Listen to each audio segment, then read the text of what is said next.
Hi, everyone. My name is Adam Cox. I'm going to be doing a quick talk about podcasting, one of my favorite topics to talk about, and in particular, the power of podcasting for therapists.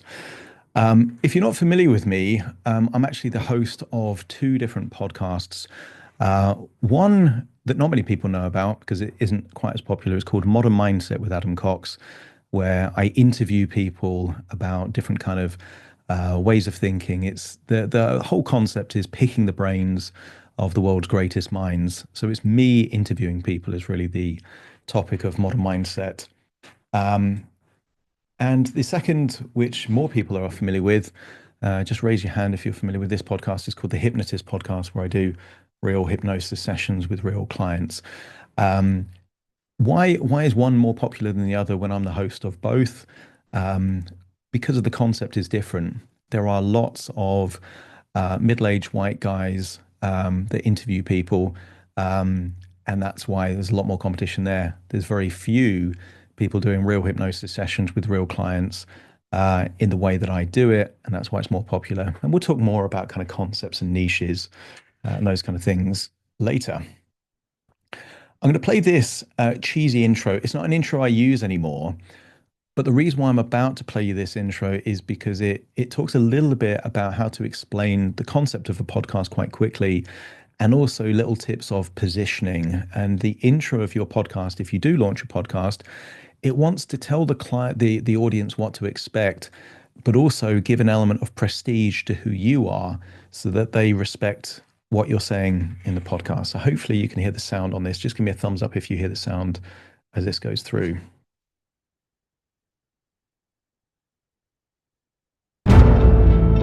Welcome to The Hypnotist, the show that gives you inside access to cutting-edge hypnosis with real clients facing genuine issues.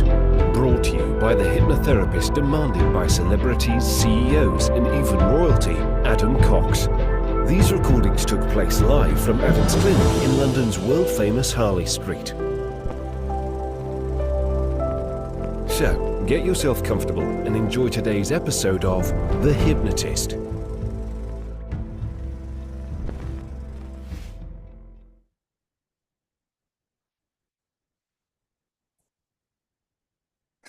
So a little bit of a cheesy intro there, but it does a few things that I think is quite important. It lets you know what to expect from the podcast. So real hypnosis, real clients facing real issues. That's kind of the USP of the thing. So it lets people know that.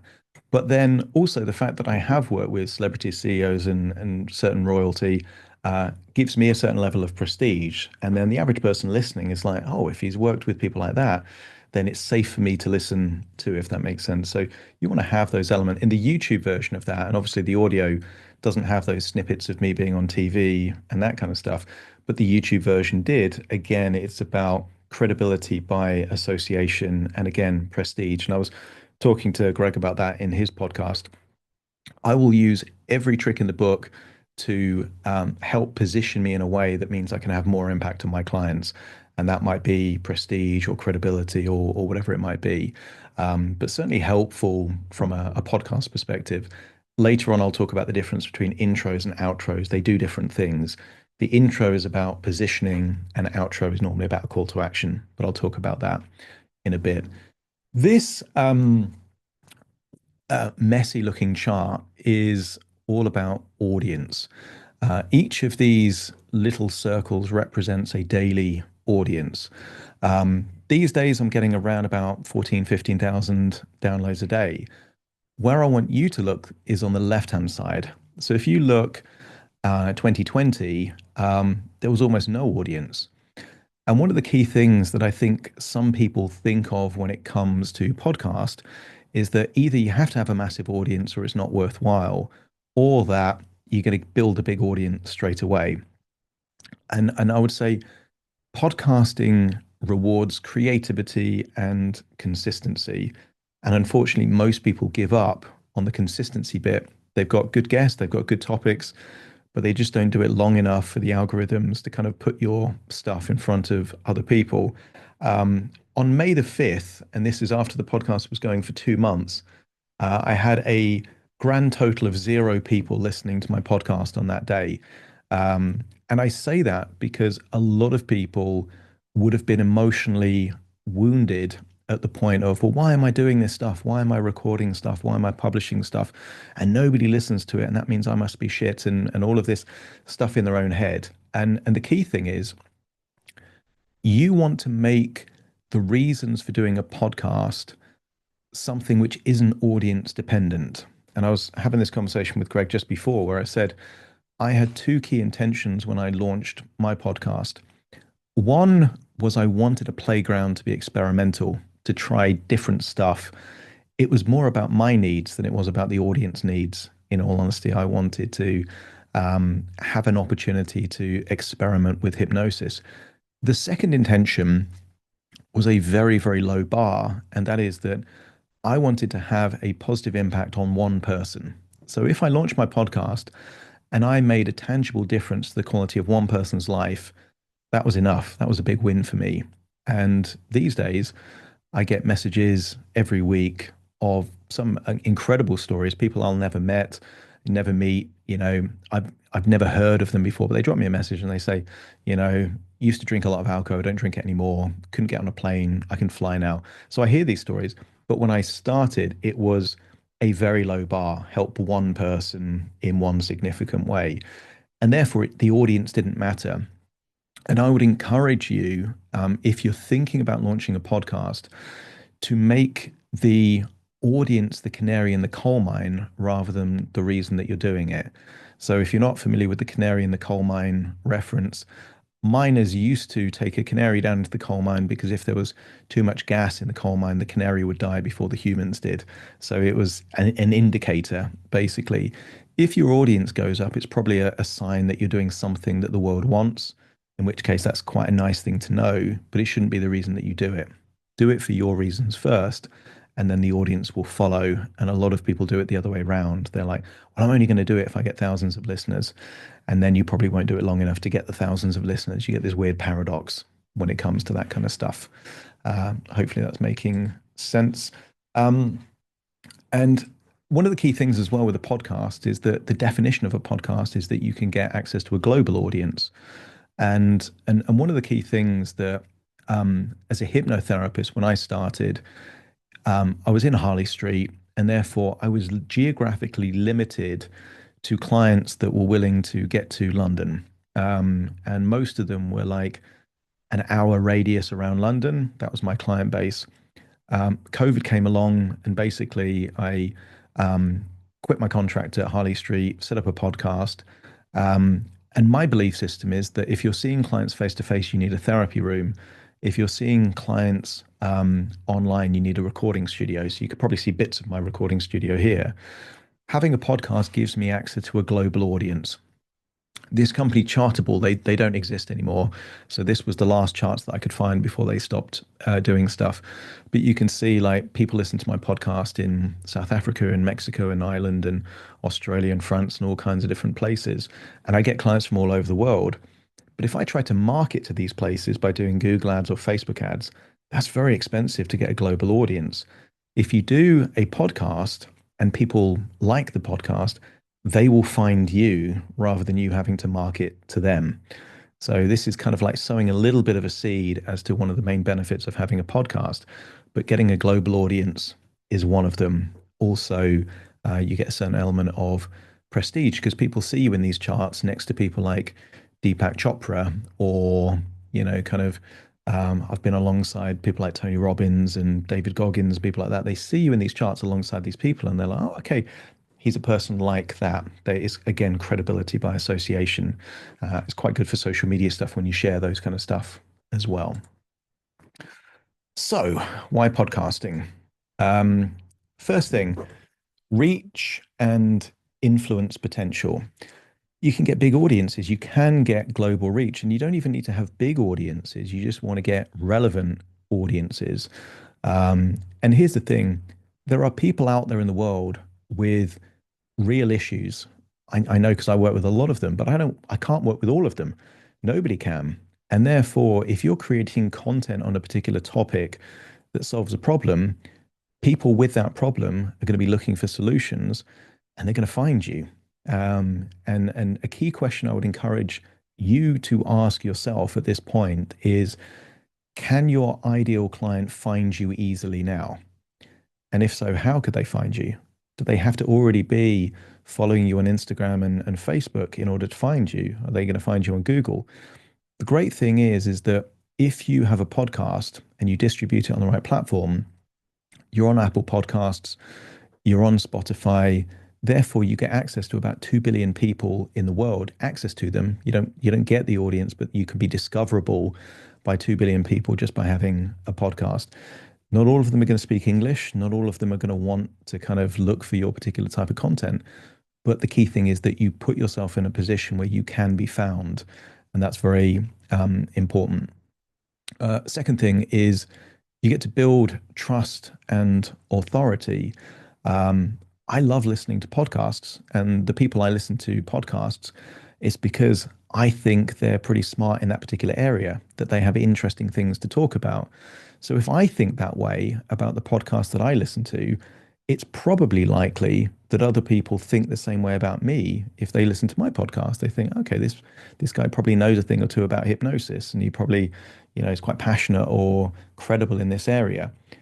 Whatever your podcast is about, people will think of you as an expert, potentially as a global expert, and they will think that pretty quickly.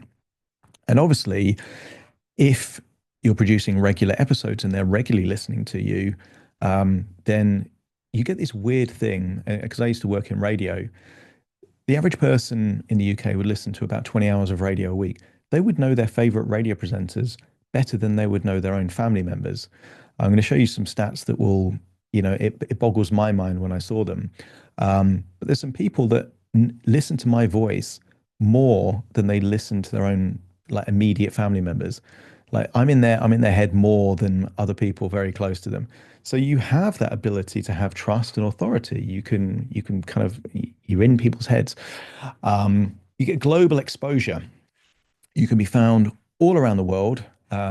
When I was in Harley Street, almost all of my clients were in the UK. The occasional person would fly into London and have a session while they're in London. These days, about 50% of my clients are in the UK, and the other 50% are all over the world. Quite often in the States, Canada, Arab Emirates, Australia, like you name it. But I wouldn't have been able to do that if I didn't have a podcast. So I'm getting that reach, I'm getting that influence, I'm getting people around the world, and it's very cost effective as well. Because here's the thing, you get penalized on Facebook. You might have tried this. If you put a Facebook post up and you put a link in the post, hardly anyone sees it because the algorithm downgrades you. They basically don't want you taking traffic off Facebook. But you get this strange thing that most social platforms don't want you to do that. Whereas podcast, the show notes on a podcast can have links, and those links don't limit your subscribers or followers seeing that content. So you've got this incredible ability to have people listening to your podcast and then have a call to action. And that call to action, I just had to mute that person there.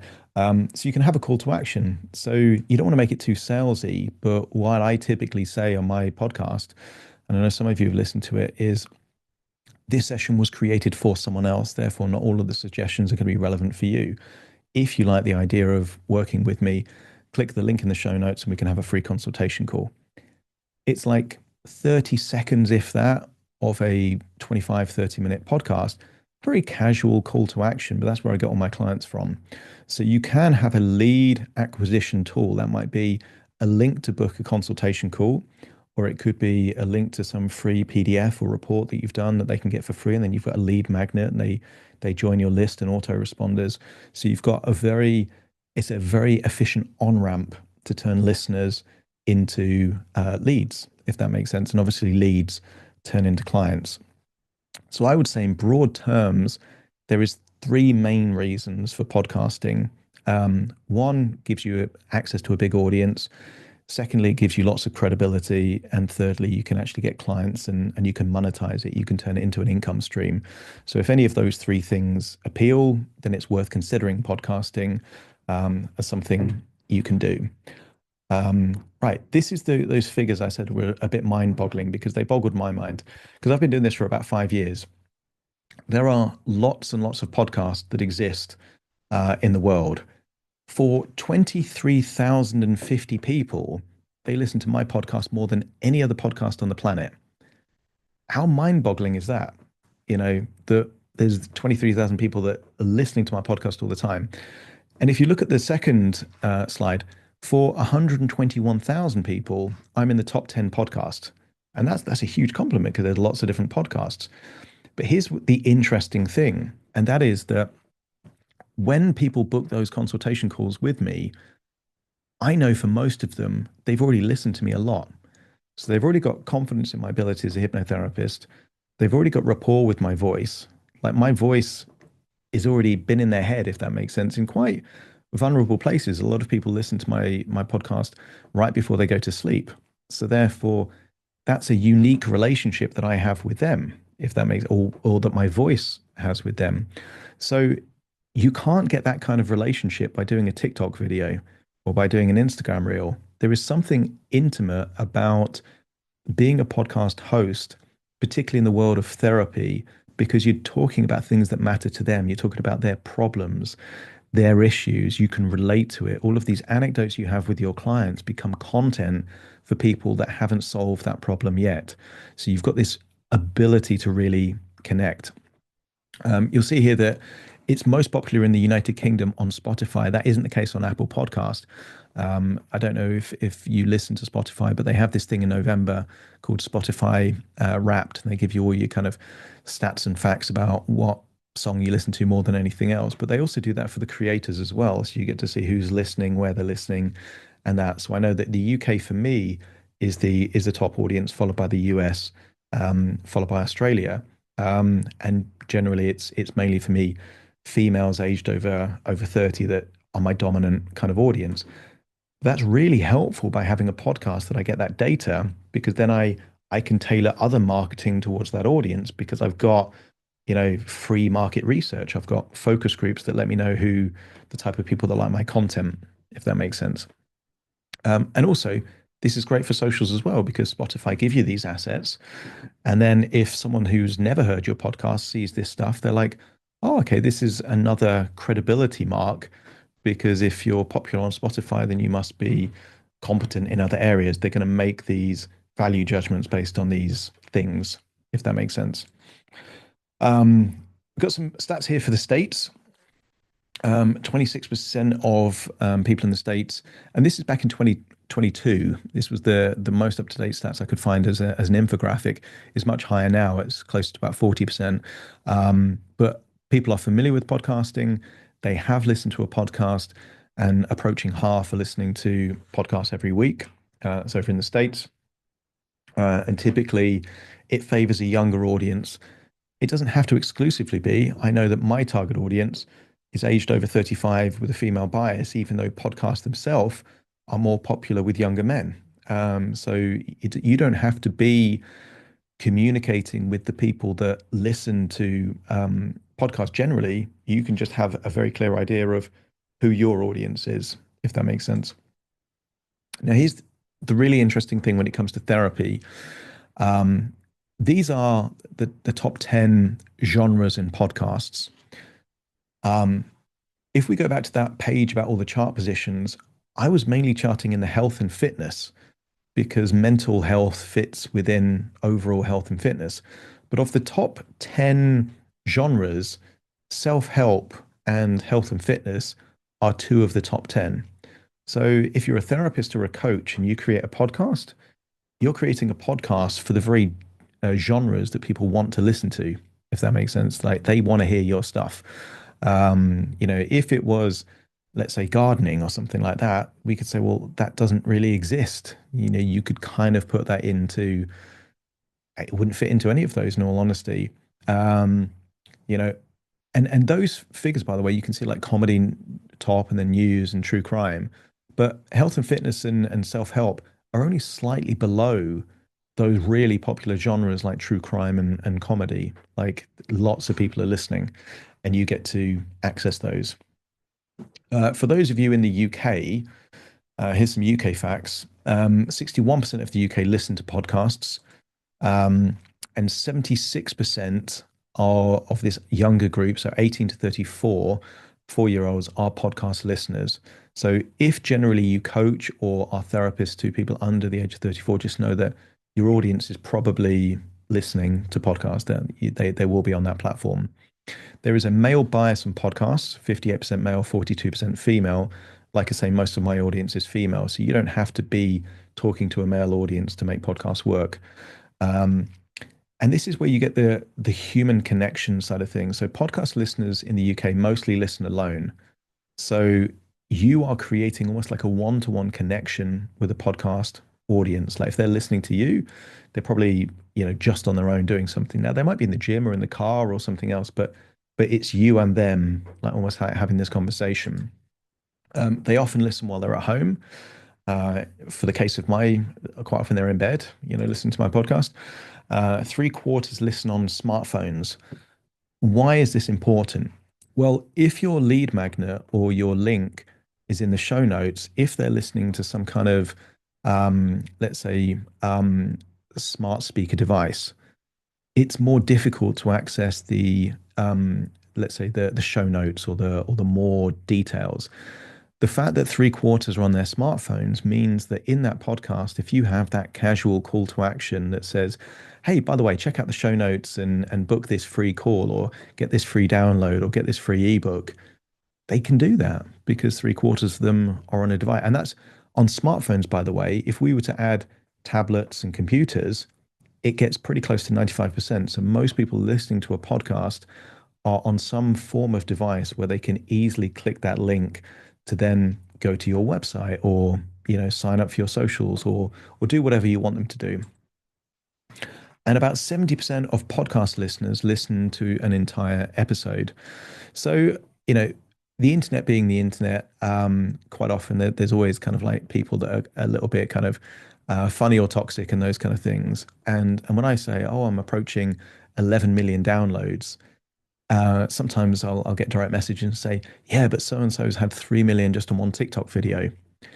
The relationship with someone listening to hours and hours of podcasts is very different from someone watching a 30-second video, because they're voting with their time. They're giving you a time commitment, and you're building an actual relationship with them. Whereas someone that is watching very short form content, yeah, they might be entertained by their content, but that doesn't mean they give it the same level of trust or credibility or connection or respect.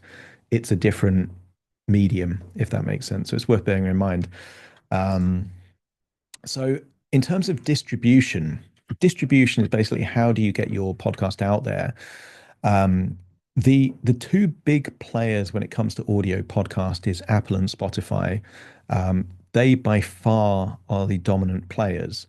Um, when it comes to, I would say number three is podcast on YouTube. But typically, you want to have video content if you're on YouTube. Spotify is introducing video content, but you can predominantly have audio content on Spotify. Most people expect it to be audio content. So, what I tend to do is I create audio content, and I use a platform called Libsyn. Libsyn is soft. There are free software platforms that you can use, but then they will put adverts on the thing that you send out, and you're kind of annoying your audience and that kind of stuff. For the sake of $10, $20, like £8, something like that, you may as well get something like Libsyn, because then you've got the control, you get the statistics, you get the distribution, and then it goes out on all of the podcast platforms. It doesn't give you access to YouTube though. So what I tend to do is I repurpose my audio to then make it into video content, and then it's my video content becomes my YouTube content. So I'm approaching, I think, 1.5 million on YouTube. So by far, Spotify is my biggest platform, but it's good that I'm on Apple and it's good that I'm on YouTube, and they also lead to clients. I will later on, where are we time wise? In about 20 minutes time, I'm going to show you a very, very time efficient way that you can turn audio content into video content. So if you like the idea of having a YouTube presence as well, then it's worth hanging around for that. Right. Be a guest on other people's podcasts. So this whole session is called The Power of Podcasting. Of course, mainly I'm going to be talking about how to launch a podcast or grow a podcast, but it's also great to be a guest on other people's podcasts. Some of you will be familiar with the psychologist academic Jordan Peterson. Before he was on Joe Rogan, and he's been on Joe Rogan about 4 or 5 times, he was known as an academic within academic circles. He didn't have his book deal, and he didn't have his kind of relationship with the Daily Wire and all of this kind of content before he was on Joe Rogan. Being on Joe Rogan gave him an audience, if that makes sense, just by being a guest. He now is a host of his own podcast, but he was a guest on someone else's podcast before he was a podcast host. And I would encourage you to, if you are thinking about having your own podcast, great, but it's worth being a guest on other people's. Some of you, just I mentioned it at the beginning, just before we went live, but Greg there, he has a podcast called Open Loops, and we just had an hour, 20-minute chat about all things hypnosis. I love being a guest on other people's podcasts, but I love having people on my podcast as well. So in the world of kind of therapy and hypnosis, some of these faces here you might recognize. You got Gary Coles there that talks a lot about hypno-oncology. He speaks at a lot of the conferences. He was on my podcast a few months ago. Bob Burns, who's the creator of the Swan Protocol, he was a guest on my podcast. Gordon Emerson, who a pioneer in the sense of resource state therapy. We had a great chat about kind of let's say ego states and different kind of parts. And Sheila Granger, quite well known as kind of like a pioneer when it comes to gastric band hypnotherapy. But here's the thing: when you're a guest on other people's podcasts, you get access to their audience, and when you have other people on your podcast, your network grows, and there is so much value to kind of growing your network. I've been invited to speak at conferences and joint ventures and kind of affiliate links and all this kind of stuff. In the 5-minute conversation that takes place after the podcast finish, there is so much networking and upside potential just by being on a podcast and the chats and the doors that it opens. And for some of you, you're going to be regularly going to conferences and different events. When you've been on someone else's podcast or someone else has been on your podcast, it changes the dynamic. They're no longer a stranger. You've got this kind of bond for life, if that makes sense. So you've got this kind of thing that you can really harness. And it is a fascinating thing. What I also found, because I'm naturally an introvert, by the way, is that I like speaking to interesting people. But let me put it this way. Imagine you saw someone, might be an author of a book, or it might be someone doing good things, crazy things in your industry. If you sent them a direct message or an email and just said, like, I think you're a fascinating person, can I speak to you for half an hour? They're going to think you're a weirdo and ignore you. Okay. If you're a podcast host and you say, I've got a podcast and I think you'd be an excellent guest, it changes the dynamic. You get to have really interesting conversations with really interesting people because now you're a podcast host rather than just random stranger that seems like a stalker, if that makes sense. So there's a big upside to having a podcast because it opens lots of doors and grows your network, if that makes sense.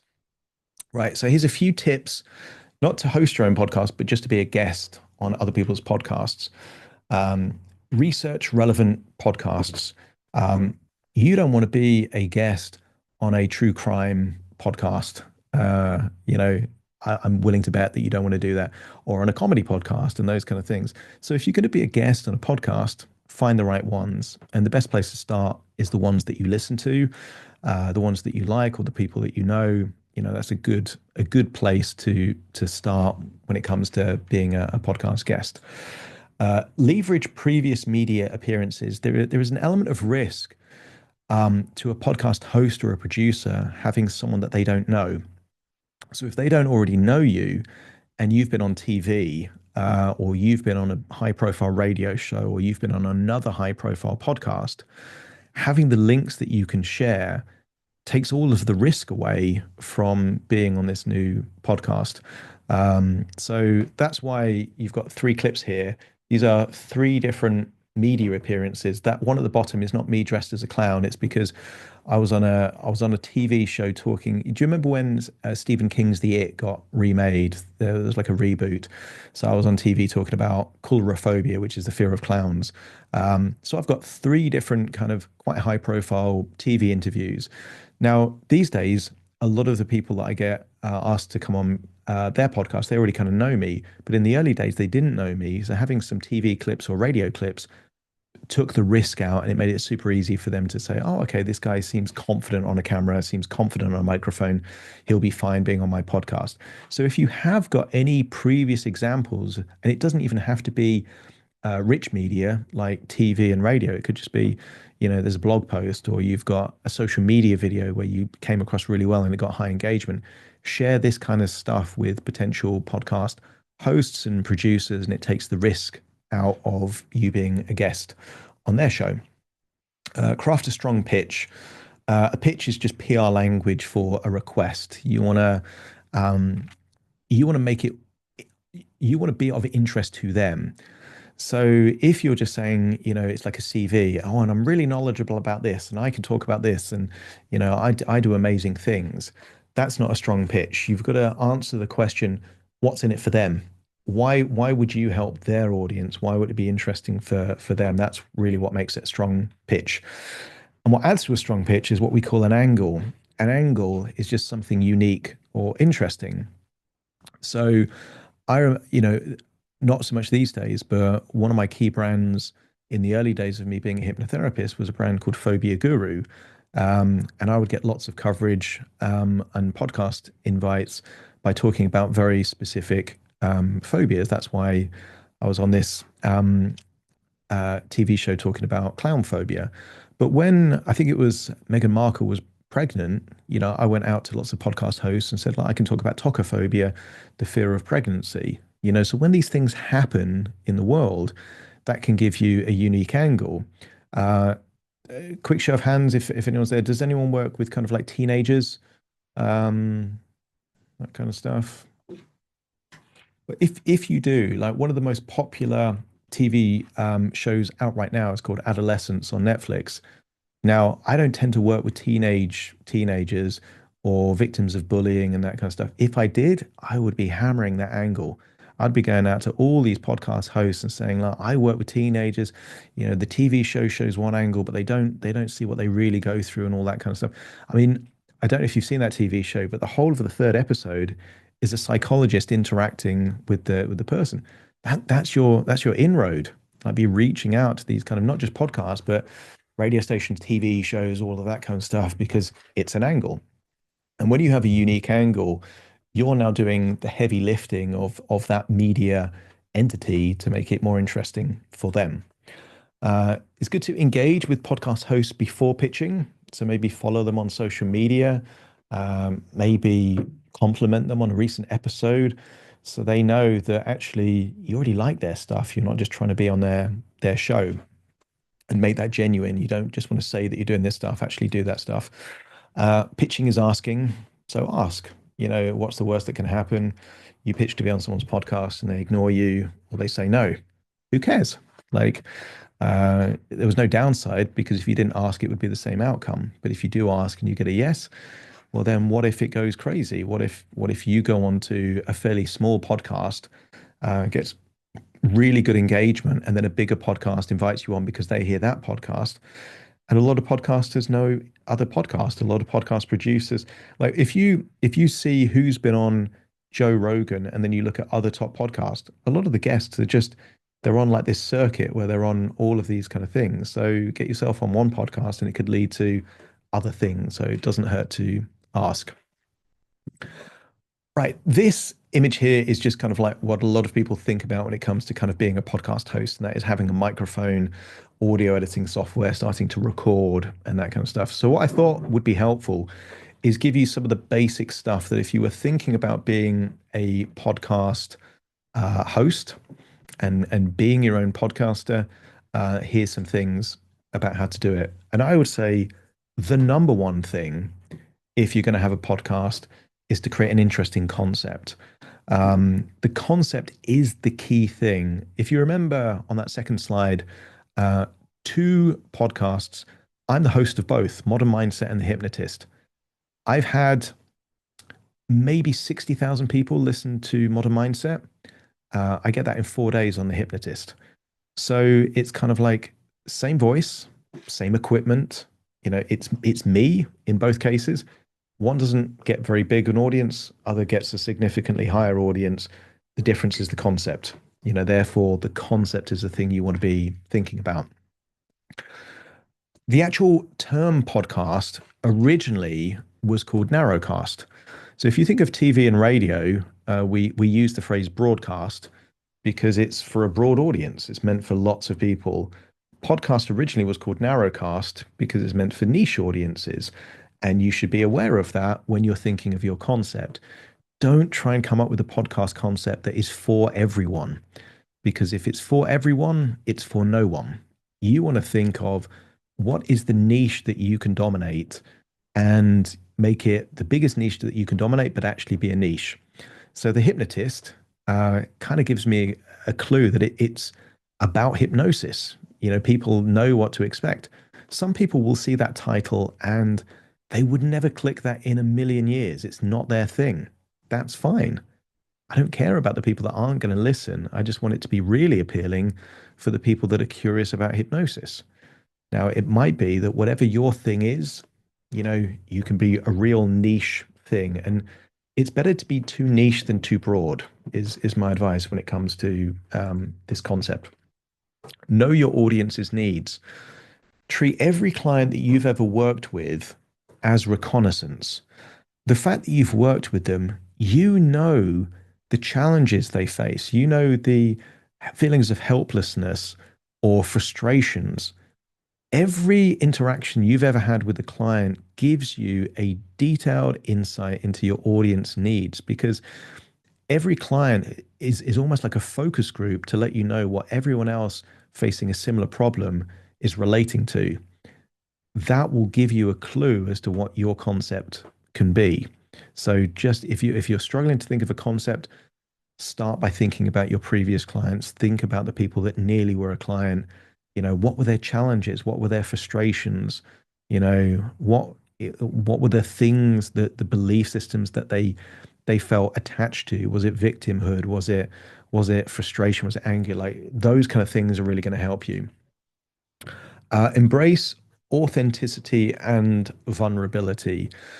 You don't want to say that you've got all the answers. What you do want to say is that you're knowledgeable about the topic. If you try and be this kind of preachy kind of podcast host, and it's kind of like, I know everything, I'm always right, it's going to be a big turn off. What you do have to say is that it matters to you. You care about that topic. I'm genuinely passionate about hypnosis and hypnotherapy. I don't have to fake that. That just comes across in my tonality and in the ideas that I come up with. So whatever you do, be real, be genuine. You don't have to have a fake podcast host voice and say, oh, blah, blah, blah. Like none of that crap. You just be you, because some people will like you and really kind of like your style. Other people won't, and that's okay. You don't have to be, you're not for everyone. People that get you will want to listen to you. And again, I would say storytelling and real conversations are going to be much more interesting than educational stuff. And I know in the world of kind of therapy and coaching and this kind of stuff, like the default thought is, 5 tips about why this is better than that and this kind of stuff. That isn't engaging content on a podcast. They want to hear like the conversations that you've had with your partner after a really kind of interesting client session.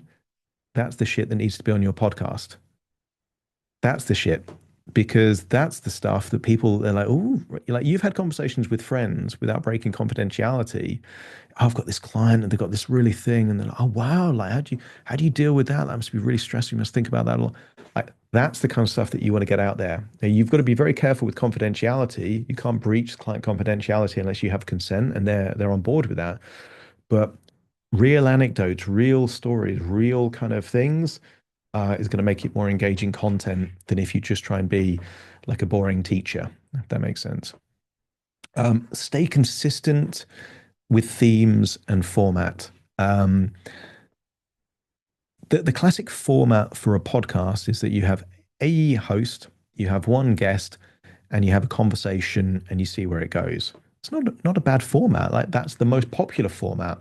It doesn't have to be that format though. You can have different formats. What I would say is be consistent. And if you are going to change it from your standard format, let the audience know, bring them along with you.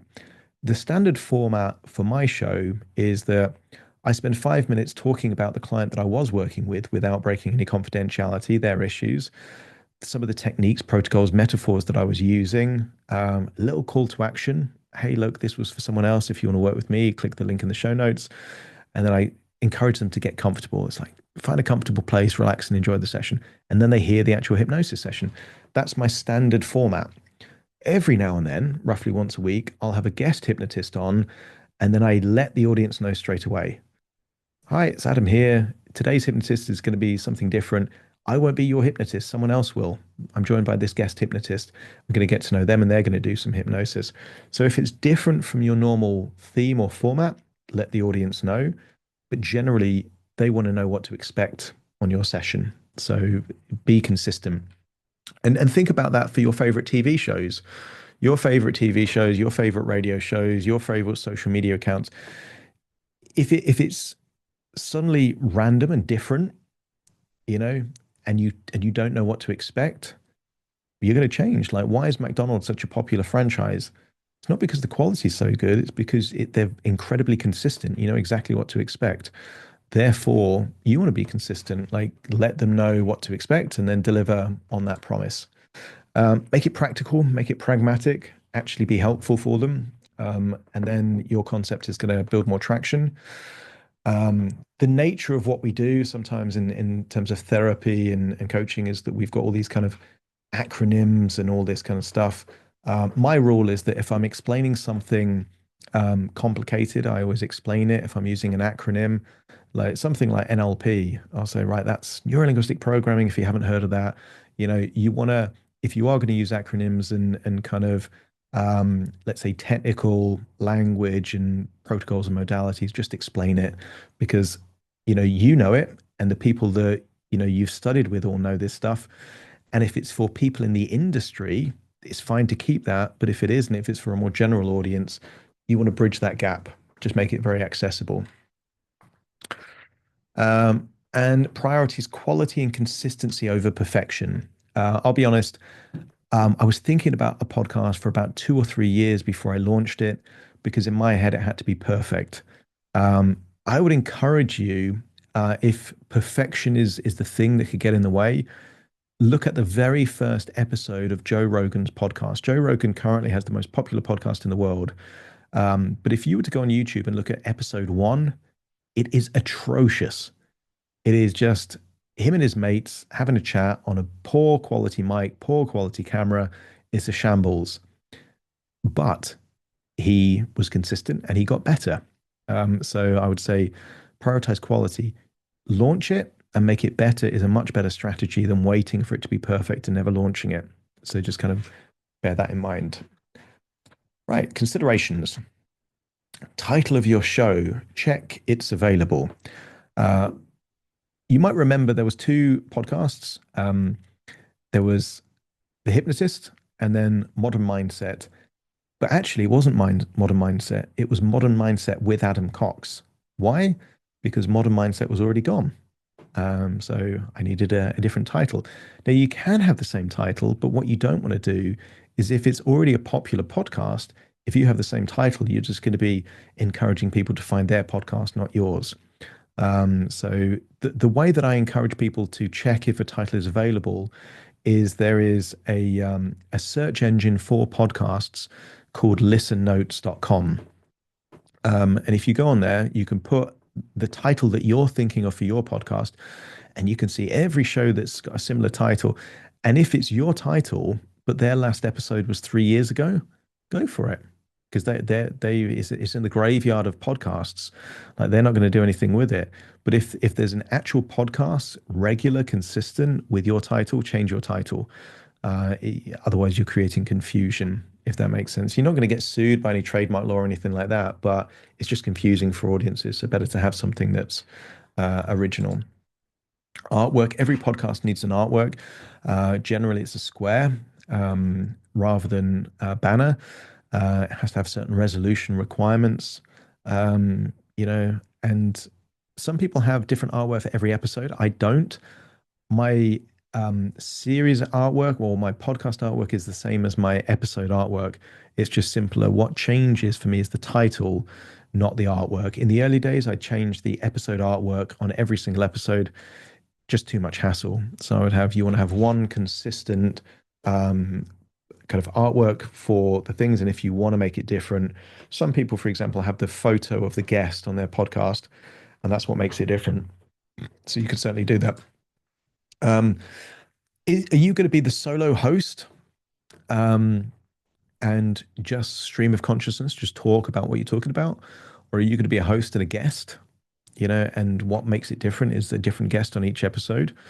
These are things to be thinking about for your podcast. Potentially, you might have someone that that is just as enthusiastic about what you do as you are. Well, then you get to be a double header. You get to have co-hosts, two of you hosting, and maybe you're just talking to each other on different topics, or maybe you have a different guest on each time, as well as having two guests. The great thing about this is that there are no rules. You know, the rules are it has to be audio for an audio podcast. You need some artwork, you need a title, but outside of that, there are no rules. You get to be really creative about the kind of content that you generate. So, think about who's going to host it and what's it going to be like. And then how often will you publish? The golden rule here is that it's better to be less frequent but consistent than really frequent and inconsistent. So if you're thinking, I'm going to do a weekly episode, know that there is a time commitment there. I would say, right, if you're going to do a weekly episode, start by doing a monthly episode and then increase the frequency. Do two a month and then do one a week if you can manage that. I remember it was March 2021, and I set myself the challenge of doing a daily podcast episode, and the audience numbers went up. Okay. But it was challenging for me to do a podcast episode every single day. Now I tend to do an episode every single day as a byproduct of what I do, but it is more challenging to do that. So kind of think about your frequency, start slower or start less frequent and increase the frequency. Is it just audio or video too? Bearing in mind, Spotify now able you to kind of import video files, so you can have a video podcast on Spotify. The podcast section of YouTube encourage you to have these things. And if it is video, is it going to be streamed video, like this kind of Zoom thing? You're here, your guest is there. You can do that. Or are you going to get them into a studio? And I know a couple of podcasters, and they've got great kit. They've got, kind of the lights, they've got these kind of mics here, and they've got all of this kind of stuff, and they've got 3 camera setups. They don't put any podcast episodes out because they've got all the kit, but they're not consistent. So I would encourage you, if you're getting started with this, start with audio and then introduce video later. Because again, if you say, right, it's going to be video and you're going to have all these studios and you're going to get editors, you're biting off more than you can chew too early. And it might be that actually you never launch your podcast. So I'd say make it really easy and improve it rather than make it too complicated and never launch it, if that makes sense. Is it going to be pre-recorded or live? For Spotify and Apple, it needs to be pre-recorded. You have to pre-record it and then upload it. YouTube is different because you can stream on YouTube. Some people use software like StreamYard and things like that. So effectively, it's kind of like a podcast, but it's made for social media. And if you like the idea of doing both, what you can do is you can have these software like StreamYard where you're on Facebook and Instagram and like two or three different platforms all at the same time. Plus, you're recording the audio, and then you put the audio on the podcast, and you're getting the social media for the live audience. Great. It's not a bad strategy, but just you want to be intentional. Is it going to be predominantly live with pre-recorded as a backup, or is it predominantly pre-recorded? I prefer pre-recorded. I don't edit my stuff. They're pretty much I put out whatever I've recorded, but I like the fact that it is pre-recorded. So if I'm going to increase the audio levels a little bit, I can do that, and I can add my intro afterwards. But just be intentional. And then repurposing content. Again, I'm going to show you how to repurpose audio into video in a nice kind of quick way of doing that. One of the things that can be quite good is that if you record your episode, then you can on video you can use some AI software to create little social media clips, does all the heavy work for you, and you could just kind of have these things. So think how a lot of people find out about podcasts. They're on Instagram or TikTok and they see these kind of 45-second clips of a podcast about some really salient point, interesting point, and they're like, oh yeah. And then they listen to the whole episode of the podcast. So socials are really good for snippets of your podcast. But again, you don't want to be having to be a podcaster and an or video editor. Let technology do all this kind of complicated stuff for you. You just want to make it nice and easy. And then introductions and outro. This is kind of like the little 30-second bit before and after. It adds a lot of professionalism to your podcast if you've got, a little bit of a music intro and a music outro, and ideally someone else saying good things about you, because again, it's credibility by disassociation. You've got edification at that point. If you say, I'm the host of this and I'm great, people are like, oh, that's very boastful. They're rolling their eyes. But if I've got a voiceover artist saying to, Adam's a hypnotherapist to celebrity CEOs and royalty, sounds legit because someone else is saying good things about me, but it sounds very cheesy if I say it about myself. So again, generally you want to have someone else record your intro rather than yourself. And are you going to have an offer or a call to action? If you do, I would make it very brief. If your podcast sounds like an infomercial or a sales pitch, people aren't going to subscribe. They're not going to come back. You want to make it predominantly valuable content and then have a little call to action to add something else of value that might be useful for them. That tends to be the right balance with your podcast. I know you're going to monetize it or not. Generally, my advice when it comes to monetization for advertising is it's not worth it. You're going to get a few pence, for adverts on your podcast, but you ruin the experience of the people listening. The one exception to that is that I do monetize my YouTube channel, but you can have what's called mid-roll and then pre-roll. Pre-roll is that the advert comes on before your content starts. I'm okay with that. The mid-roll just annoys them. If someone's listening to a hypnotherapy session and they're really in that place and then some annoying advert comes on, ruins the whole experience for them. So YouTube, you can get the balance right there. But for podcasts, I'd encourage you not to monetize it. For advertising, how I monetize it is that it becomes a client acquisition strategy. And that's really where it is worth it. Essential kit. I'm going to whiz through this because I know some people have been thinking about this for about an hour. So I know we started about 5 minutes late. You do need a microphone, in my opinion. The microphone on a smartphone is pretty good, but you can elevate your podcast just by having a microphone. So on this picture, you'll see two microphones. There's the microphone I'm talking into right now, which is this black microphone. It's quite expensive. This white one on the right-hand side is a USB microphone. It costs about 120 pounds. It's about $150. It's called the Rode Podcaster mic. It's a USB mic. You can find it on Amazon, very cheap. For the first 200 episodes, I use this mic. It's a good quality mic. And the good thing is you just plug it into your laptop. You don't need any technical bits at all. But when you get bigger and your audience grows, you might want a more expensive mic. You probably will need a PC with editing software. if you see the screen here, you've got a screen with some free software. It's called Audacity.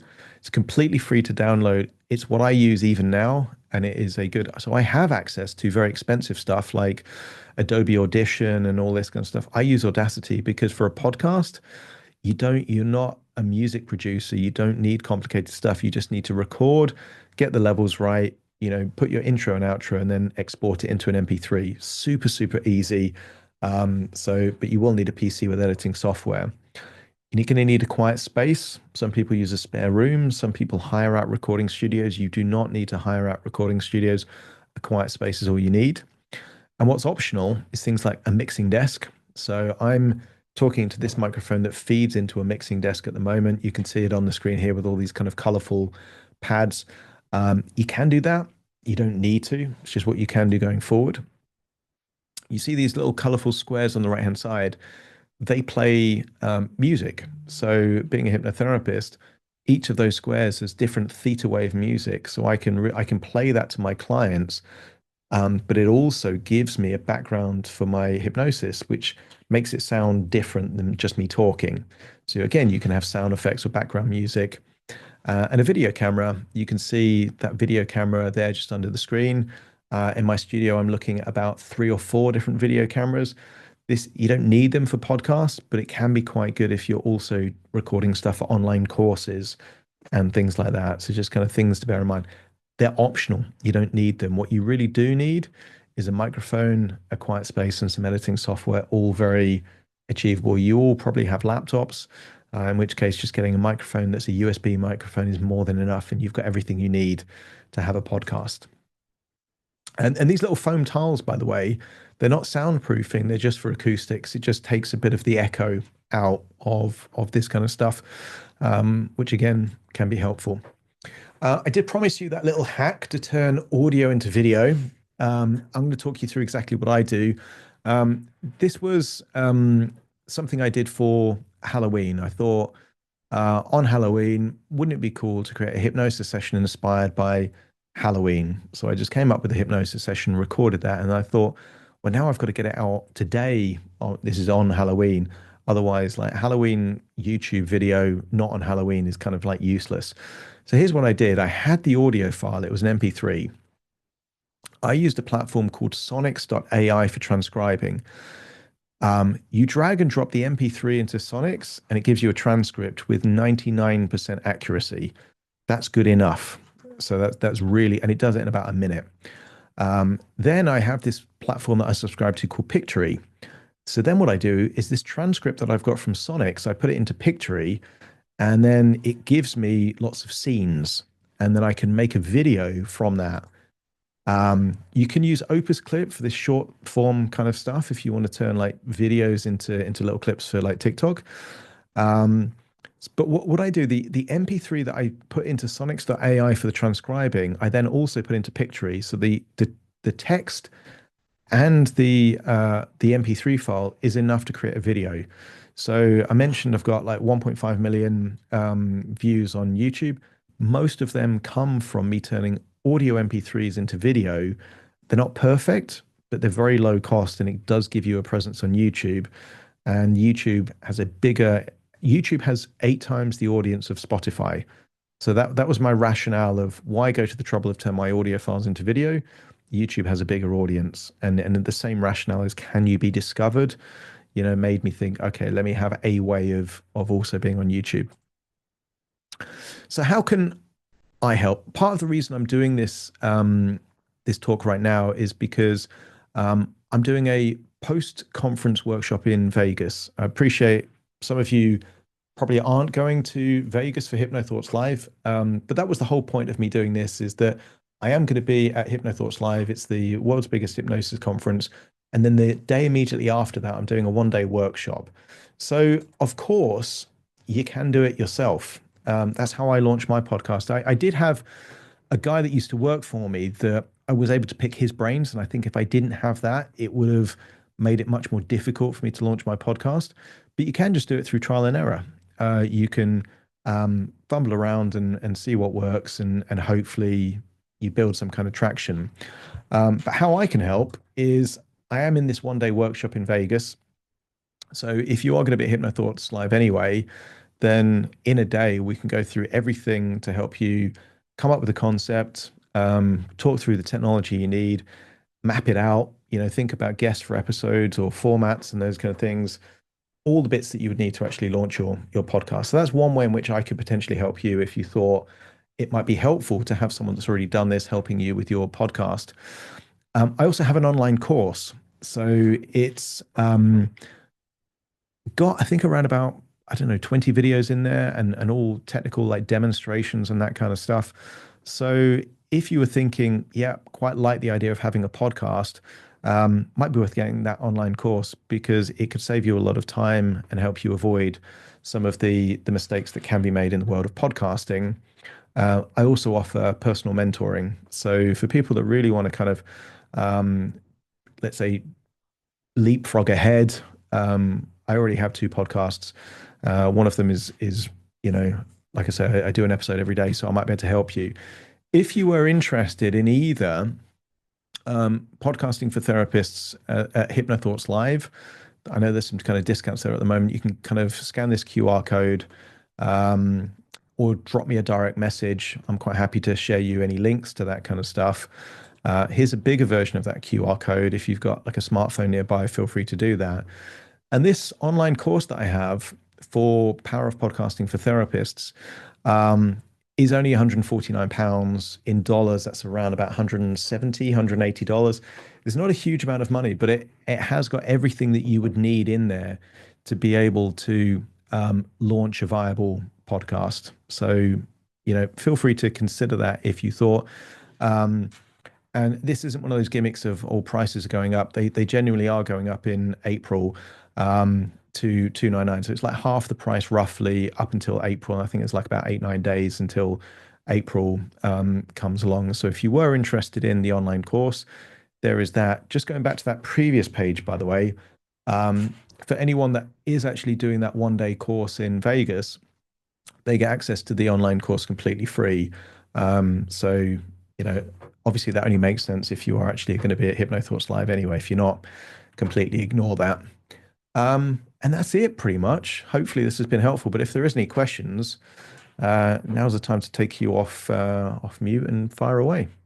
I'm also going to look in the chat box.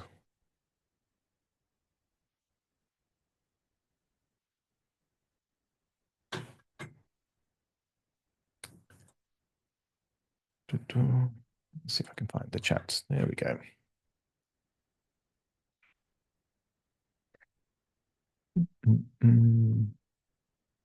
Okay, so Greg's just shared his podcast again. For those people that weren't here before, I was on Greg's podcast immediately before doing this course. Greg has a podcast called Open Loops where he talks to kind of hypnotherapists and that kind of stuff. Worth checking that out.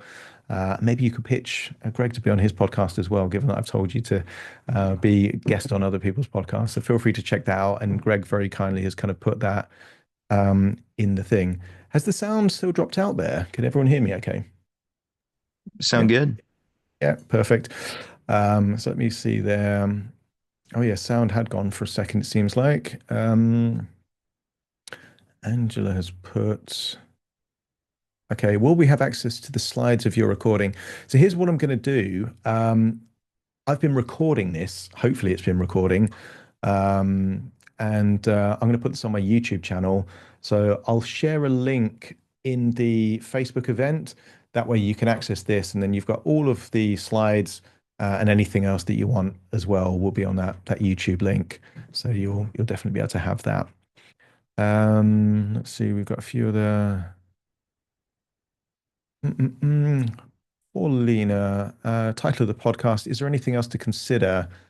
SEO, keywords, whatever. Okay, so when it comes to the title, you've got two key things. You've got the title of your podcast, and then you've got the title of each episode. And where the CEO and keywords really come into their own is for the episodes. So what I would encourage you to do when you start doing the episodes is to look at two key things. One, Google Analytics. Look at your most popular blog posts, your most popular landing pages, and anything on those pages, you definitely want to make those keywords part of your title episodes of future podcasts because you know people are looking for that. I would also encourage you to look for your highest performing social posts. What was the topic? What was the title? And then you want to make a podcast episode on exactly those things. When it comes to the title of your actual podcast, it either needs to position you or it needs to position your audience. So I'd love to take the credit for The Hypnotist as a podcast. I stole that from Anthony Jacquin and Jonathan Chase, actually, if anyone knows Jonathan Chase. Um, Here's what happened.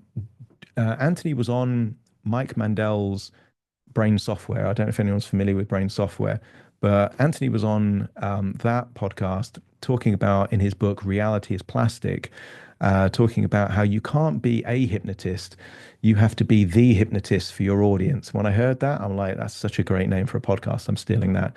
And then when I did steal that, Jonathan Trace, as soon as I launched it, he hounded me on Facebook and he was like, because he had a radio show called The Hypnotist. But having a podcast, I played the Uno reverse card and said, well, look, rather than squabble on social media, John, why don't you be a guest on my podcast? And we had a whole conversation about how I stole his name. But that's how these things go. It was a great name. So that was positioning me, not really the audience. So your podcast title could do that, or it could position your audience. So let's say you specialize in anxiety, it could be the anxiety show, or it could be, if it's aphantasia, you could really kind of make that part of your title. It's kind of like mind's eye, question mark, question mark, question mark. You get to come up with whatever name is going to resonate with your audience, if that helps, Paulina. Perfect. Can you drop the link to the online course, Miss Scanning the QR code? I can do that. And the way that I'm going to do that is that QR code is just for my link tree. So let me see if I can track that down. Has anyone else got a question they want to ask out loud while I'm just getting that link tree?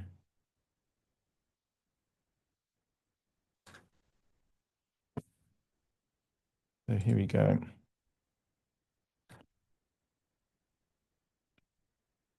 If you let me know if you can see that link, try clicking that link tree as well, just to see if it works, because sometimes it doesn't look quite the same as everyone else. Yeah, that seems to work. Can I ask you one more question? Sure. Thank you. Because you were talking about being consistent with the format. Do you think mixing it up a bit is a good idea, but in a consistent way? So, for example, having episodes where you've got guests on versus having episodes where you just do a session and having episodes where you talk to, I don't know, clients. I was wondering about, I was thinking of mixing things up a bit. Yeah, and I've started doing that. I didn't have guest hypnotists on my show until about 6, 7 months ago. And now what I've done is I've made my Saturday show generally a guest hypnotist. So I get someone on, and the format there is still consistent. And that is that we get to know the guest, and then at the end, the guest hypnotist does a hypnosis session. So people can still expect to hear hypnosis.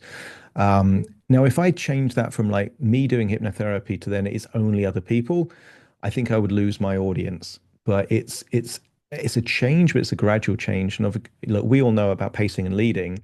Therefore, like if you're gonna make a change, communicate the change, bring the audience along with you, and then they're fine with it. But if you just suddenly change it, it feels like a rug pull, and then you break rapport with your audience. So a lot of the skills we have as therapists absolutely map across as skills that we have as podcasters. It's just like that Venn diagram does overlap, if that makes sense. So you're all going to be naturally good podcasters because you use your voice. You know how to build rapport, you know how to articulate and communicate. Like you're all natural podcasters. It's just we're doing it in a different platform. That makes sense. Tim, I think I can see a question here. Honestly, how good was your first podcast? It was awesome. Um, being a bit cheeky there, it was in hindsight, it was probably a bit ropey. What I used to do, let me see if I can share this. So this is a Zoom H5. So what I used to do in Harley Street is as a bonus for my clients, I would do the sessions, and it doesn't have the little onboard microphone bit here, but I would do it, and I would do the session to the client and then record it so that I could send them a good quality audio recording of the hypnosis session afterwards. But that was quite helpful when I launched the podcast because I had hundreds of these recordings as a side effect of working with clients. And to begin with, I repurposed my old recordings as sessions and I just explained what the client session was all about. So this little microphone here is not as good as this microphone here by a long stretch. I've also got, you know what, I've moved it into the different room, but I had my USB microphone here. That quality isn't as good as this one, and I didn't have a mixing desk and all those other things. So look, it gets better. I would say it wasn't an awful podcast, and but maybe I've got, you know, kind of distorted memory. I'm sure if I was to play it back and listen, I would probably cringe like anything. But from recollection, I don't think it was too bad. But maybe you should check out my first one and you be the judge there, Tim. Um, what else have we got? Um, mm, mm, mm. Aphantasia World from Paulina as a name. I think it's a great title. Um, how much time do you spend planning your podcast a week? That's from Charlotte. So I'll be honest. I found a little hack to you know my podcasts are a side effect or a byproduct of my client sessions. So given that the format of my show is real hypnosis with real clients facing real issues, basically what I'm doing is I'm just doing my client sessions. And in the same way that I used to record the session with the client on this when it was face to face, I now record it on a mixing desk. It's a bonus to the client that I send the audio file to them, but I'm very careful with confidentiality. I mute the screen and I mute every other feed, so it's only my voice that gets recorded. And therefore, my podcast sessions are just my client work, which I'm doing anyway. So, you know, it doesn't take me a lot to kind of plan my podcast because it's a byproduct of me doing what I'm doing. What does require a little bit of time is the uploading, is the explanation of the intro, and that's it. But I'll be honest, I probably spend about 2 hours a week on my podcast above and beyond addition, you know, standard client time anyway that I'd be doing anyway. So for 2 hours a week, I'm getting nearly 500,000 of an audience per month. You know, that's a very good return on investment in terms of my time. So you just got to figure out can you come up with ways to kind of make your content organically flow from what you do. And that doesn't have to be recording sessions if you're not a hypnotherapist. It could be that when a client session finishes, maybe you just kind of again protect the confidentiality and then you use anecdotal stuff and you say, well, I have this client and they're facing this issue. And then you just use your coaching notes or your therapy notes to create, you know, a discussion with your audience about someone facing that kind of an issue. You know, it doesn't have to be um, again host and guest, and that's why when you decide on the format, you get to decide all of this. It doesn't have to be one particular way, but for me, I like to again. I think there's so much value that we can take from doing what we do. And one of the things that I found amazing when I discovered Richard Bandler talking about dovetailing outcomes is this idea of how do you do one thing and get many different benefits from the same thing. So for me, my podcast is a dovetailed outcome from working with clients anyway. So when you do this stuff with all the stuff that you're learning in kind of hypnosis and NLP and coaching and therapy, apply it to your own stuff, and then that will give you the very content that you need to make it interesting for your audience. That makes sense. Let's have a little scroll through here. Okay, Greg had to go there. Perfect. Any other final questions anyone has? And Charlotte, have you just joined, by the way? Okay, you were there before. No, I was on. I've only just put my camera on there because you I answered see. my question. But yeah, I no, see. it's been really, really good, really good. I suppose, what would you say? I mean, I know you've gone through all the equipment and that, but an actual outlay of cost because of all the apps that you use and things like that. There You know, isn't like many a apps. I budget. mean, to do it when I first started, I had a USB because I had my laptop anyway. So I had a USB microphone that I got on Amazon for about £120, and that's the Rode Podcaster mic. It's a great mic. Some people like the Blue Yeti mic. I prefer the Rode Podcaster because I find it my voice was richer when I could get closer to the microphone, if that makes sense. So the Rode Podcaster mic was great for me. And then a subscription to Libsyn, which at the depending on how many episodes, but if you're only doing like one episode a week, you could spend about $6, about £5. That's a very, very low cost to get the ball rolling. Unless you're a celebrity, you're not going to build a massive audience straight away. But what you can do is train the algorithm. So there is a little hack that you do that when you start, you want to get all of your friends and family to kind of give you a 5-star review and listen to your thing, because then it gets you on the radar of the podcast. But then going forward, you want to share it with your existing audience. So if you've already got a mailing list, and in your newsletter, you just say, right, check out the latest episode. Now, a lot of people would be thinking, well, what's the point in communicating with the people that I've already got, some kind of relationship with, to train the algorithm? In the same way that if you watch Netflix or YouTube, at the end of that show is recommending the next thing. That's the algorithm. So the more people of your clients that listen to your podcast, the algorithm is learning who are people with similar demographics that would also benefit from this content. And then that starts putting your content in front of them. And that's where the real value is. Because now, if any of you was to put hypnosis or hypnotherapy in Spotify, even if you don't find me straight away and you find someone else's podcast, it's not going to be long until my face pops up, because the algorithm's like, oh, you like hypnosis content? Check out this guy. Like that's how it works. That's how the algorithm works. And that's the real benefit of a podcast, is that then the algorithm is marketing you and your brand and your podcast to the audience for you. You don't even have to do anything. Like, it's doing it for you for free, pretty much. Thank you. Perfect. Thank you all for giving up some of your Sunday to kind of see me today. I hope this has been useful.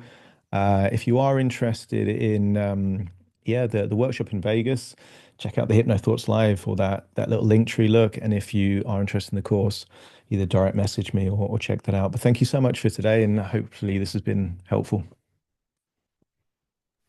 Take care. Bye-bye. Thanks very much. Thanks a lot, Adam. Thank you. Thank you. Take care. Bye, everyone. Bye.